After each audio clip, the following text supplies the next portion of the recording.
पूरा बल लगा लिया, पूरा दम लगा लिया।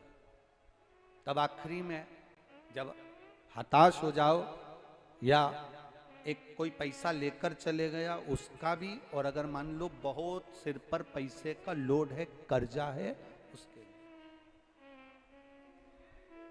अगर मान लो सिर पर कर्जा भी बहुत ज्यादा है, कोई पैसा आपका किसी को देना है और वो बहुत परेशान कर रहा है, धन दीजिए, हमारा पैसा दीजिए, हमारा पैसा दीजिए, हमारा पैसा दीजिए, तो ये दोनों के लिए सर्वश्रेष्ठ है। एक पैसा गया हुआ भी वापस बुलाने के लिए भी, और एक अपना स्वयं का कर्जा चुकाने के लिए,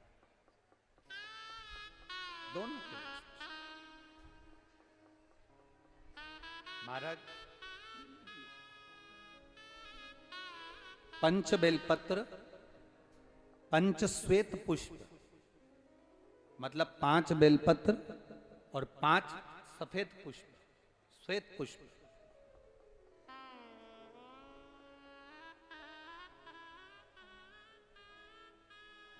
पंच हराद्री अक्षत, मतलब 5 चावल के दाने हल्दी में भींगे हुए,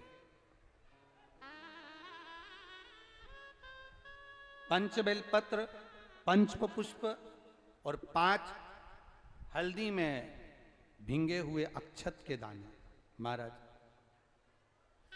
एकांतेश्वर महादेव, एकांत में कोई शिवलिंग हो तो, और अगर एकांत में शिवलिंग ना मिले और कोई शिवरात्रि आपके मध्य में आ रही हो, महाराज हर महीने शिवरात्रि आती है और महीने की शिवरात्रि पड़ रही हो और आपको एकांतेश्वर शिवलिंग भी नहीं मिल रहा, एकांत का कोई शिवलिंग नहीं मिल रहा, तो एकांत में कहीं जाकर एकांत के अंदर किसी मिट्टी का ही शिवलिंग का निर्माण कर कर ये 5 बेलपत्र, 5 श्वेत पुष्प, 5 हल्दी के चावल बाबा को अभिषेक पूजन करने के बाद धीरे धीरे समर्पित करें। क्रम क्या है? पहले हल्दी का चावल चढ़ेगा, फिर श्वेत पुष्प चढ़ेगा, उसके बाद में बेलपत्र चढ़ेगा।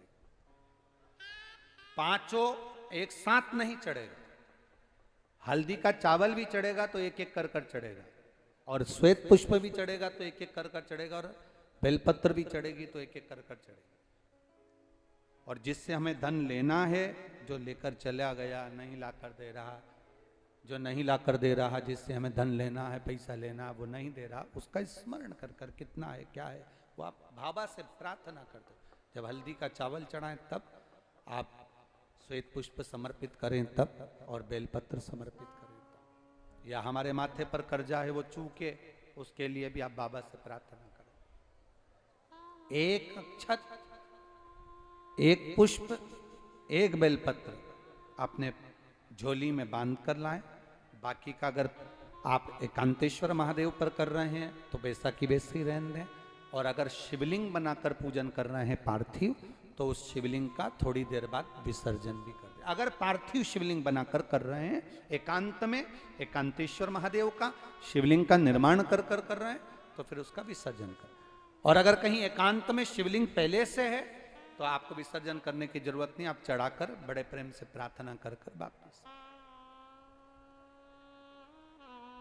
एकांतेश्वर शिवलिंग एक ऐसा होता है जो हमको बहुत सुख का अनुभव कराता है, बहुत सुख।